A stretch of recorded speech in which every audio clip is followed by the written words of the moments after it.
காலி பணியிடங்களை நிரப்புவது தொடர்பாக 15ஆம் தேதி சட்டத்துறை செயலாளர் நேரில் ஆஜராக ஐகோர்ட் உத்தரவு பிறப்பித்திருக்கிறது. கூடுதல் விவரங்களோடு செய்தியாளர் மதன் இணைகிறார். மதன், எந்த வழக்கில் இந்த உத்தரவு பிறப்பிக்கப்பட்டிருக்கு?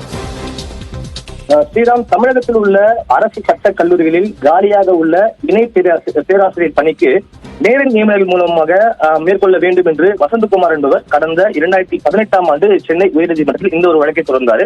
கடந்த 6 ஆண்டுகளாக நிலுவையில் இருந்த வழக்குதான் இன்று நீதிபதி பட்டு தேவானந்தா முன்பு விசாரணைக்கு வந்தது. அப்போது சட்டக்கல்லூரி இயக்குநர் சார்பில் பதில் மனு தாக்கல் செய்யப்பட்டது. அதில் தற்போது உள்ள 15 அரசு சட்டக் கல்லூரிகளில் அனுமதிக்கப்பட்ட 20 இணை பேராசிரியர் பணியிடங்களில் தற்போது 19 பணியிடங்கள் காலியாக உள்ளதாகவும், மொத்தம் உள்ள 206 உதவி பேராசிரியர் பணியிடங்களில் தற்போது 70 பணியிடங்கள் காலியாக உள்ளதாக தெரிவிக்கப்பட்டது.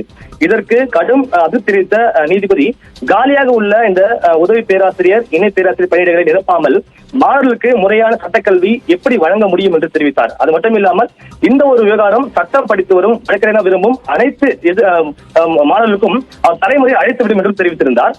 மேலும் முறையான தகுதி வாய்ந்த ஆசிரியர் நிரந்தரமா நியமிக்க முடியாவிட்டால் சட்டக்கல்வியை மூடிவிட நல்லது என்று தெரிவித்திருந்தார்.